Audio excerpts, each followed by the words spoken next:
Hermanos amados, les invito ahora a lo que es el plato mayor, lo cual es la palabra del Señor, y se encuentra en Hebreos capítulo 4, versículo 14 al 16. Por tanto, teniendo un gran sumo sacerdote que traspasó los cielos, Jesús, el Hijo de Dios, retengamos nuestra profesión, porque no tenemos un sumo sacerdote que no pueda compadecerse de nuestras debilidades, sino uno que fue tentado en todo según nuestra semejanza, pero sin pecado. Acerquémonos pues confiadamente al trono de la gracia, para alcanzar misericordia y hallar gracia para el oportuno socorro. Oremos. Padre mío, ante tu santa y divina presencia estamos. Queremos darte gracias por tu palabra que ha sido leída. Háblanos en el nombre del Señor Jesús. Amén. ¿Pueden tomar sus asientos, hermanos? Me imagino que voy a ser relativamente breve por causa de que tenemos los bautizos inmediatamente después del servicio, así que no se vaya. Terminamos el servicio y pasamos al santuario mayor y vamos a llevar a cabo los bautizos.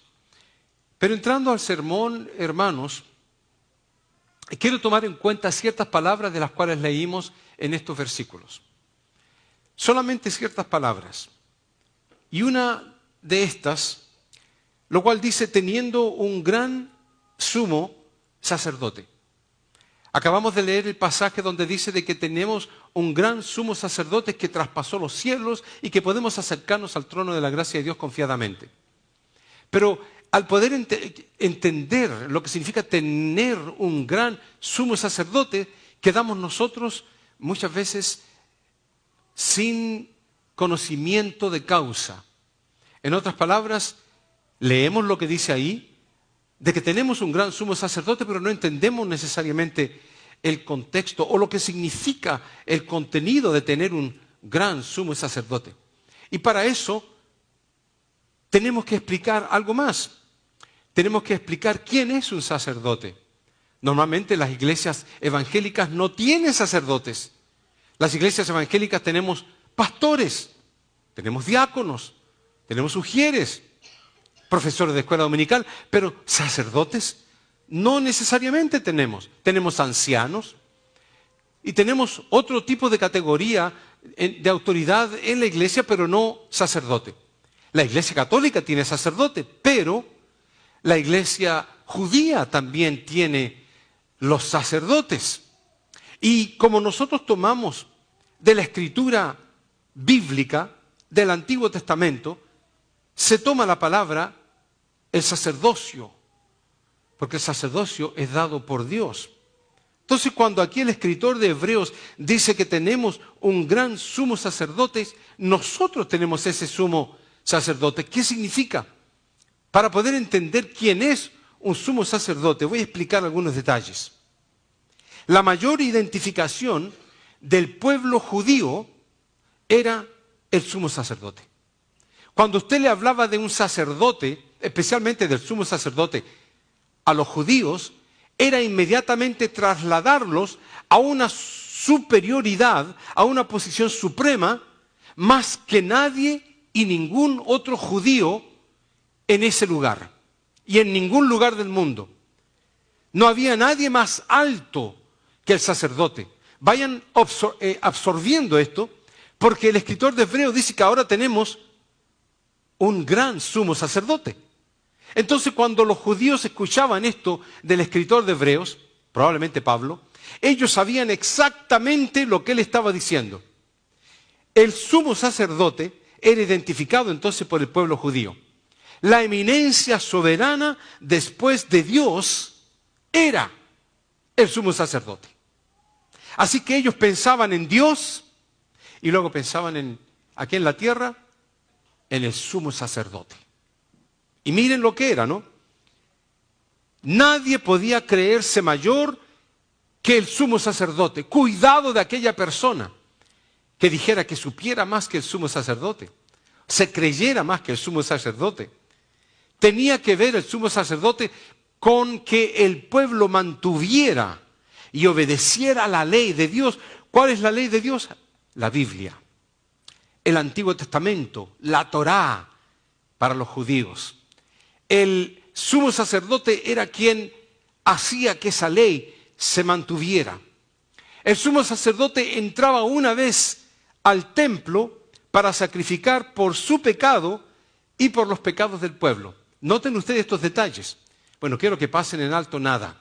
Número uno, el sumo sacerdote entraba para hacer sacrificio una vez en el año al templo, donde usted viene todos los días si quiere. El sumo sacerdote se le permitía solamente entrar una vez, nadie más, ningún otro judío podía entrar, sino el sumo sacerdote entraba en el lugar santísimo del templo, lo cual estaba dividido en 3 secciones. Otra cosa, el sumo sacerdote tenía que ver con la última palabra y decisión en el templo. Él lo que decía era ley. Nadie podía revocar la palabra de aquel juez, si se quiere, religioso. Y como representante de Dios, el sumo sacerdote tenía la voz cantante y la palabra definitiva de incluso de dar vida o de dejarlo con vida o que le quitaran la vida. El sumo sacerdote era algo sorprendente. Ahora viene el escritor de Hebreos y le está hablando a los judíos de un sumo sacerdote. Entonces ellos seguramente se pusieron a pensar, ¿quién debe ser? Caifás debe ser el que está hablando. O el sumo sacerdote que en ese tiempo contemporáneo era el sumo sacerdote. Pero Pablo no hablaba de ese sumo sacerdote. Interesantemente, como este hombre era el representante de Dios y tenía la voz cantante, llevan entonces a Jesús a su presencia como un reo. Se lo ponen frente a él. Y en las películas podemos ver a un Jesús todo ensangrentado ya y golpeado incluso, frente al sumo sacerdote. La máxima autoridad en la tierra. ¿Cuál era? ¿El sumo sacerdote? ¿O la verdadera máxima autoridad en la tierra frente a él, irreconocible ante los ojos humanos? Jesús. Y después de haber hecho unas preguntas, dice la palabra de Dios, entonces el sumo sacerdote le dijo, te conjuro por el Dios viviente. Cuando se lee todo esto en hebreo es sorprendente. Los pelos se ponen de punta cuando se dicen estas cosas en el original hebreo, idioma propio que se escribió la Biblia. Te conjuro por el Dios viviente. Cuando se entiende esto, uno dice, wow, porque Dios se llamó el Dios viviente. Cuando Dios, Jehová, hablaba de Él, Él se identificaba como el Dios viviente. Y cuando un hombre, el sumo sacerdote, representante de Dios en la tierra, le dice a un reo, te conjuro por el Dios viviente, utilizó el nombre o el título que Dios se atribuía. Y le estaba hablando al Dios viviente, pero no lo sabía. Dice la palabra de Dios, que nos digas si tú eres el Mesías.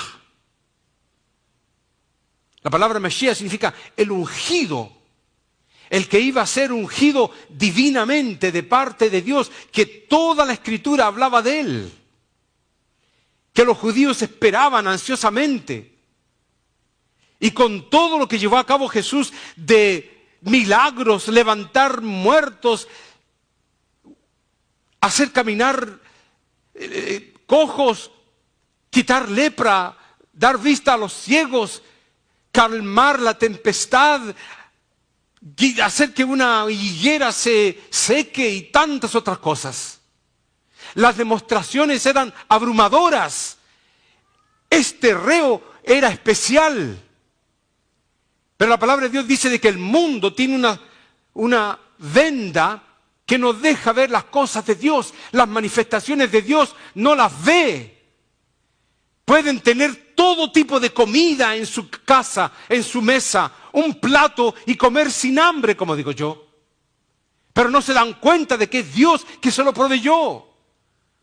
Que tienen ropa hasta decir basta y carteras para botar o zapatos para regalar y Dios se lo dio. Ellos no vinieron con ninguna de esas cosas cuando nacieron.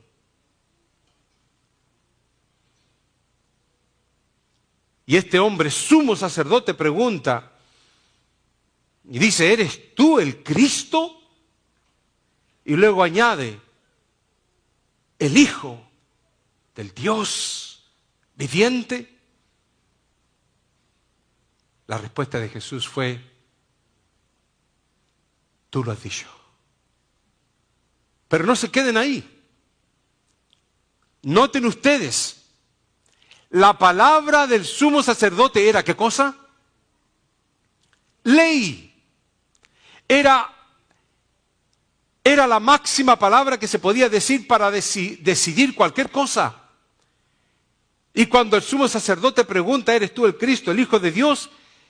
Cristo le responde, tú. Con esa autoridad, con esa voz de ley en esta tierra, después de Dios, según el pueblo judío, tú lo has dicho. Tú has confirmado de que yo soy el Cristo, de que yo soy el Hijo de Dios. Lo pudo entender ese hombre, sumo sacerdote infalible, pero Cristo no se quedó ahí. Tomó la oportunidad y dijo, y además os digo que desde ahora veréis al Hijo del Hombre sentado a la diestra del poder de Dios y viniendo en las nubes del cielo. Le confirmó lo que leemos en el último libro de la Biblia, el Apocalipsis, que todo ojo le verá a aquel reo que ya no va a ser reo, va a ser Rey de reyes y Señor de señores, viniendo en las nubes, dice, con todos sus santos millares, y el mundo va a poder verlo, incluso dice, y los que lo atravesaron van a reconocerlo. Hermanos, todo esto pareciera quizás un cuento de hadas, pero la palabra de Dios nos lo dice. Ahora vemos como por espejo, oscuramente, mas entonces veremos cara a cara.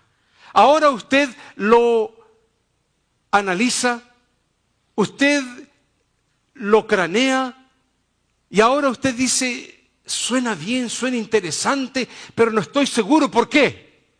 Porque hace falta algo que tiene dos letras. Fe.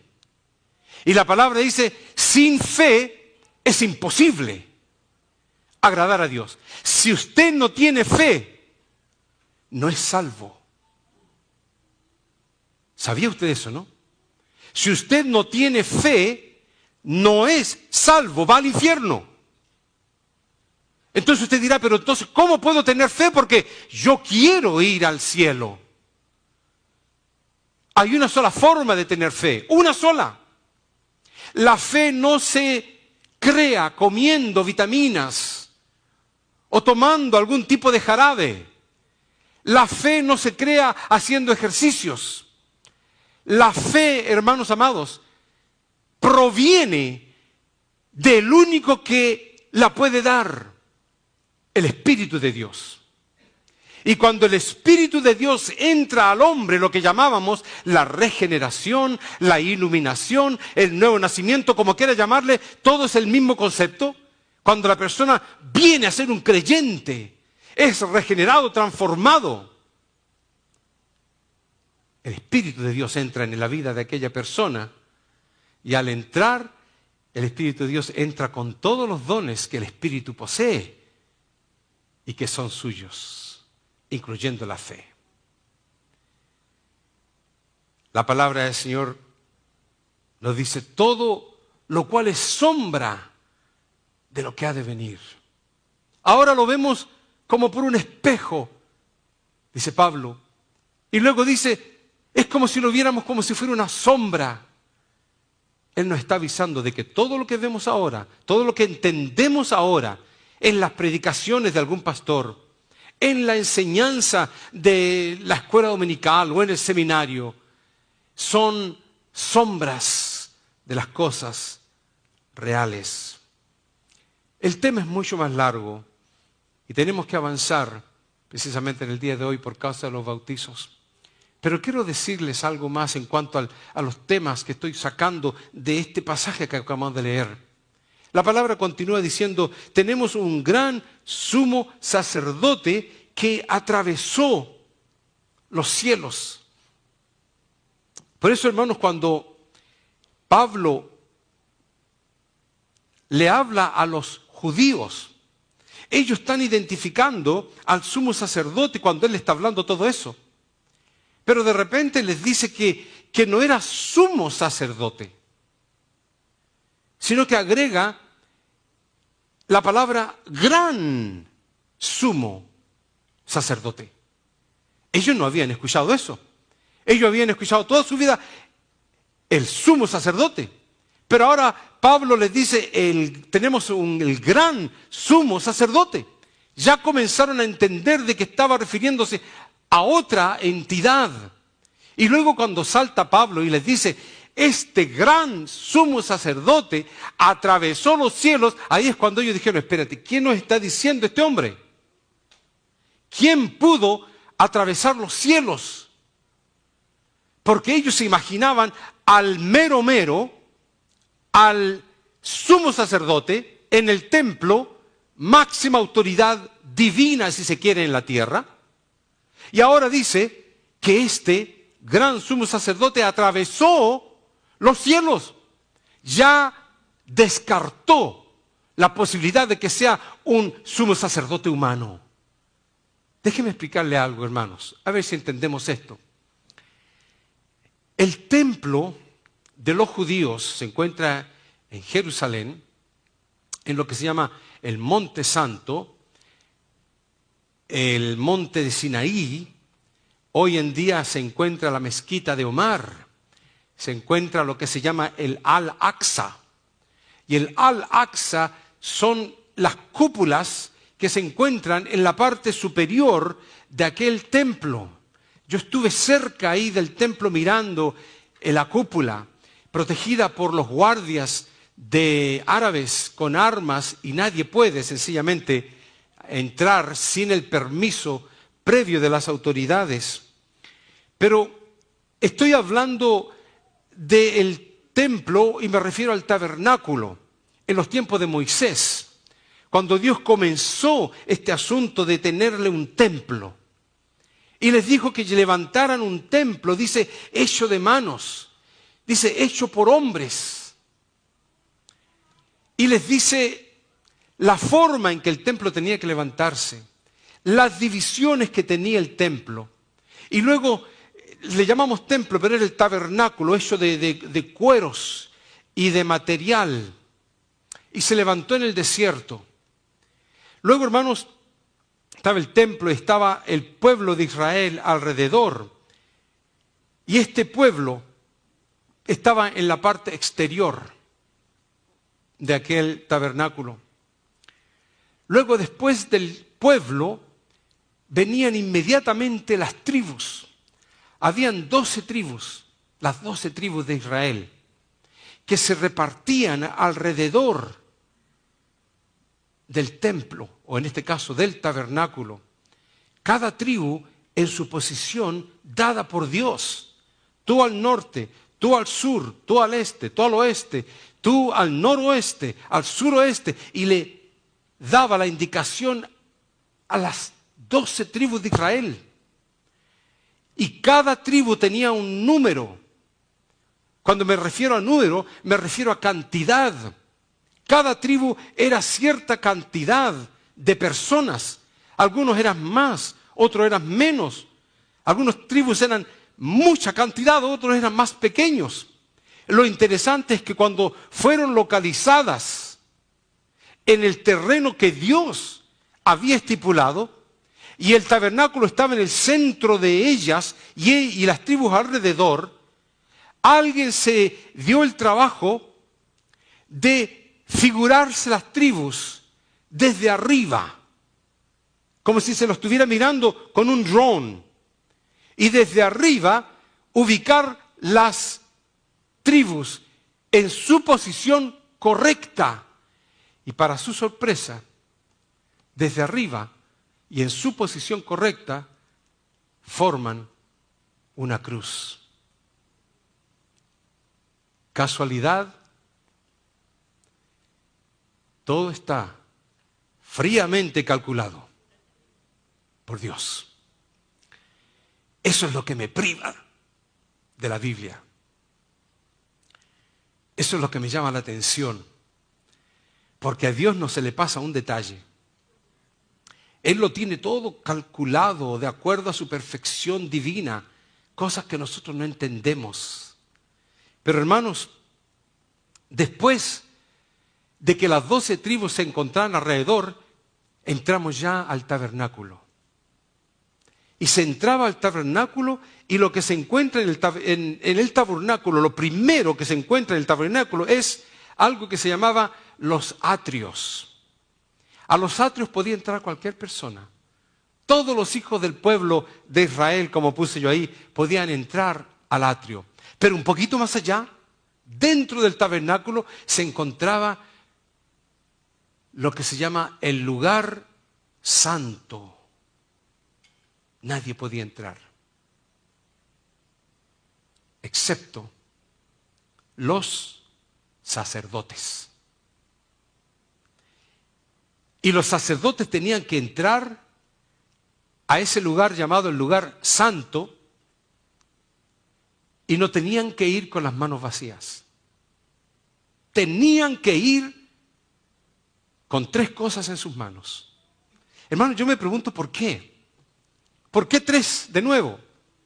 Padre, Hijo y Espíritu Santo. La Biblia es como que Dios tiene todo, absolutamente, matemáticamente, ingenieramente trazado, al punto de que nosotros ni siquiera entendemos.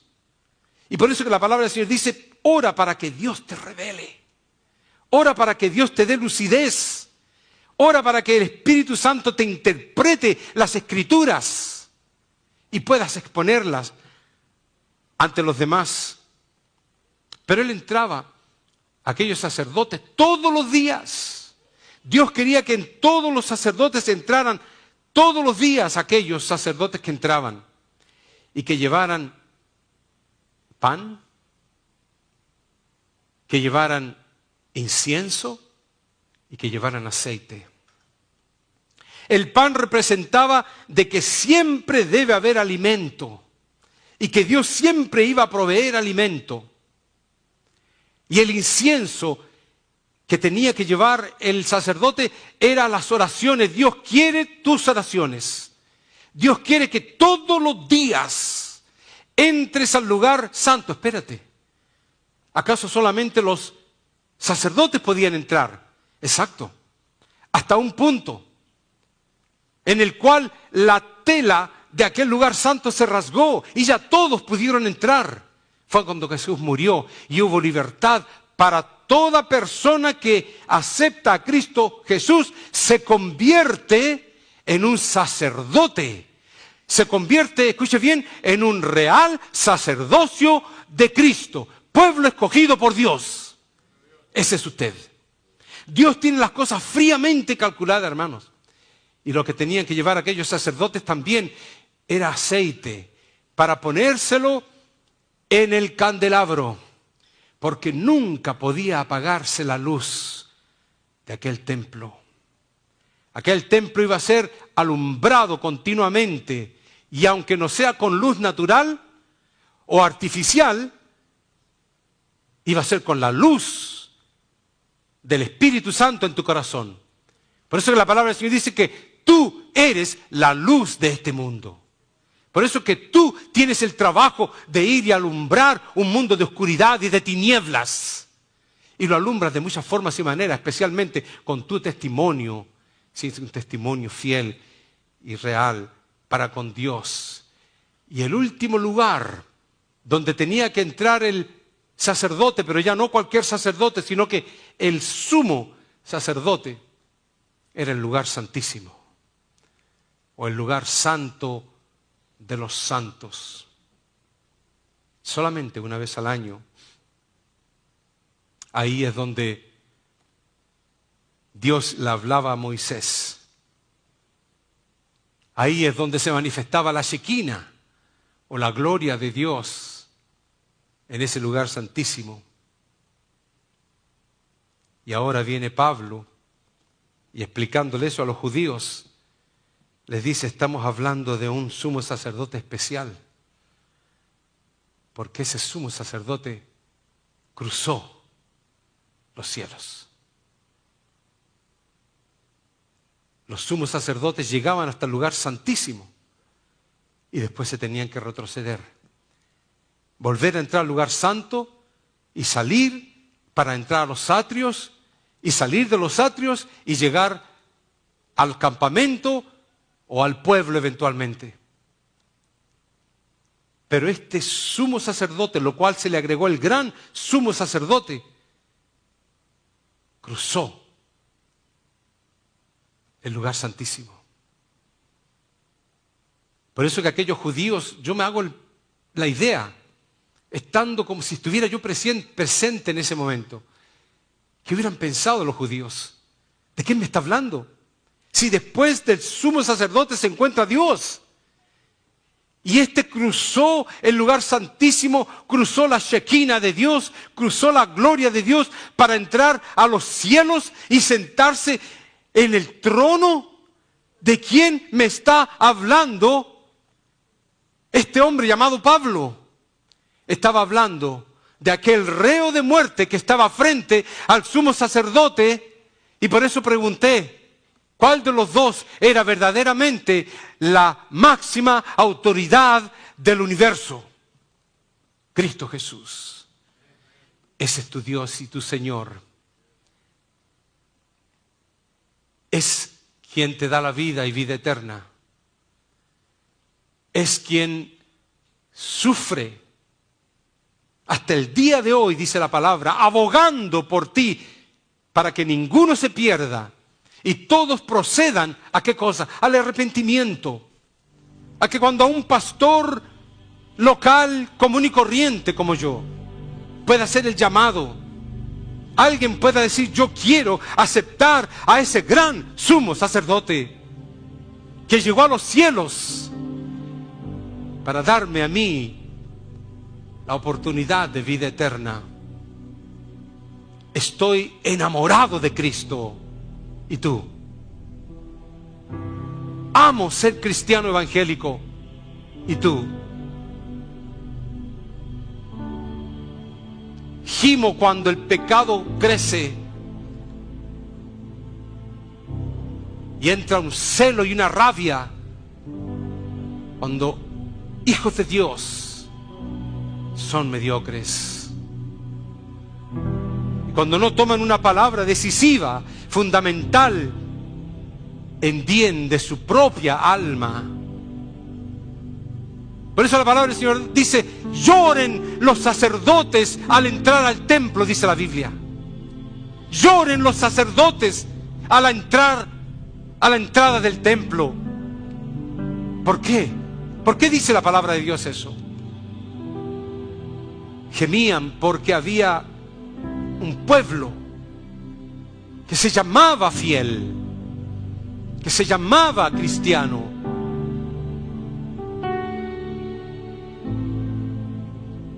Y con sus labios le decían, Hosana al Hijo de David. Pero con sus corazones lo negaban. Líbranos, Dios, de ese fracaso espiritual que lleva a la condenación. Vamos a ponernos de pie.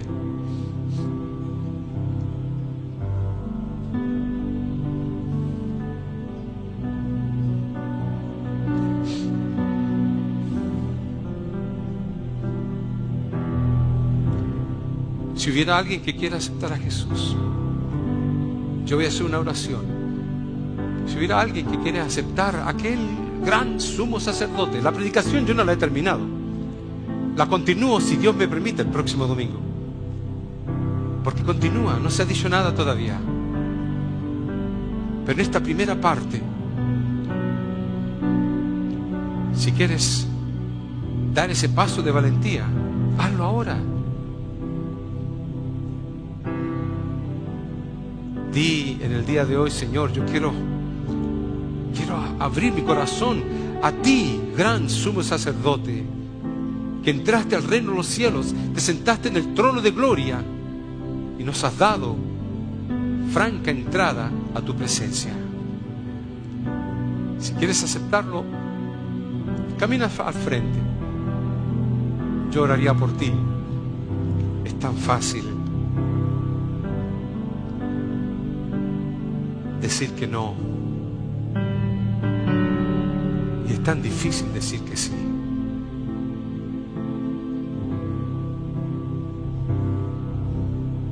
Pero es tu decisión. Padre mío, ante tu presencia estoy y te pido, Señor, tu bendición por cada uno de los que estamos aquí presentes.